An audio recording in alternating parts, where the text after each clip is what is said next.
Assalamualaikum warahmatullahi wabarakatuh.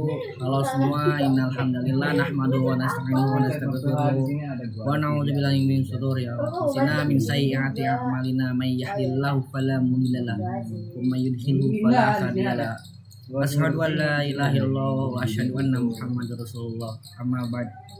Baik semua, perkenalkan nama saya Juldan Ahmad Ripas. Saya dari kelas 1E PAI. Di sini saya akan menjelaskan tentang ilmu hadis riwayah dan diroyah. Baik, apa itu hadis riwayah? Hadis riwayah itu adalah ilmu yang membahas cara menerima, menghafal, menulis dan menyampaikan hadis Nabi Shallallahu Alaihi Wasallam dari perkataan, perbuatan dan ketetapan beliau dari satu generasi ke generasi berikutnya sesuai dengan metode periwayatan yang sahih.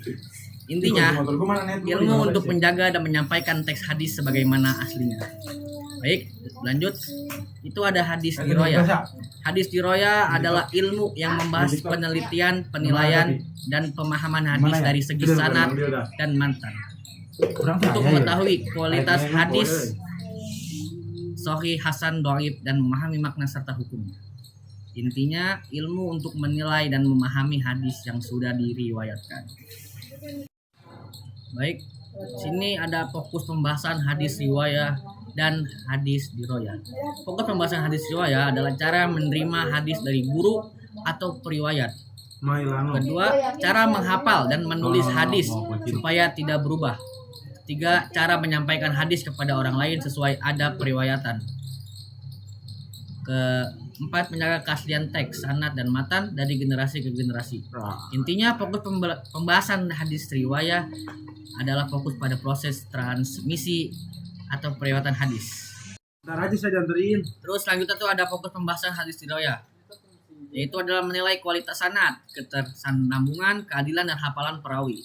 Terus kedua tuh ada mengkritis matan, apakah sesuai dengan Al-Quran dan hadis lain, tidak janggal atau bertentangan. Ketiga, menentukan status hadis, sahih, hasan, dhaif, atau maudud. Keempat, memahami isi atau makna hadis dan menarik hukum darinya. Intinya, fokus pembahasan hadis riwayah adalah fokus pada analisis, penelitian, dan pemahaman hadis. Oke, dilanjut.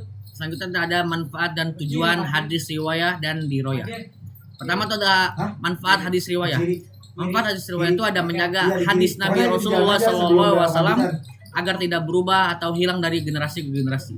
Dua, menyediakan sumber asli hadis untuk dipelajari, teliti dan diamalkan. Tiga tuh memastikan periwayatan dilakukan sesuai kaidah yang benar. Misalnya, penggunaan istilah hadatsana atau akhbarona. Empat tuh menjadi dasar bagi ulama ketika melakukan kajian hukum Islam. Selanjutnya ada tujuan hadis riwayah, yaitu menyampaikan hadis Nabi Shallallahu Alaihi Wasallam secara utuh dan akurat dari periwayat pertama hingga periwayat terakhir. Terus kedua tuh menjaga kemurnian teks hadis agar tidak bercampur dengan perkataan manusia biasa.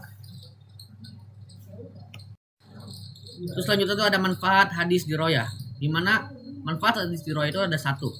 Menilai apakah hadis yang diterima sahih, hasan, atau dhaif sebelum diamalkan.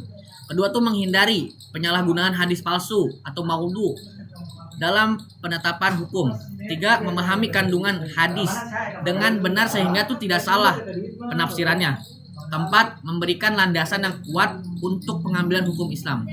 Adapun tujuan hadis riwayat itu adalah menentukan kualitas dan kebenaran hadis yang diriwayatkan, menafsirkan makna dan kandungan hadis secara tepat agar sesuai dengan maksud Nabi Muhammad Shallallahu Alaihi Wasallam. Terus adapun hubungan antar keduanya, hubungan hadis riwayah dan hadis diroyah, pertama tuh saling melengkapi.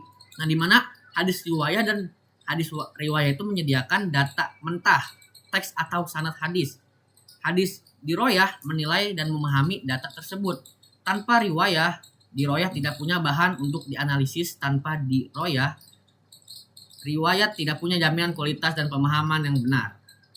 Terus kedua tuh ada urutan berkesinambungan. Proses dimulai dengan riwayah, hadis diterima, dihafal dan disampaikan. Setelah itu diroyah hadis yang sudah diterima, diteliti dan dipahami. Ketiga, tujuan akhirnya sama.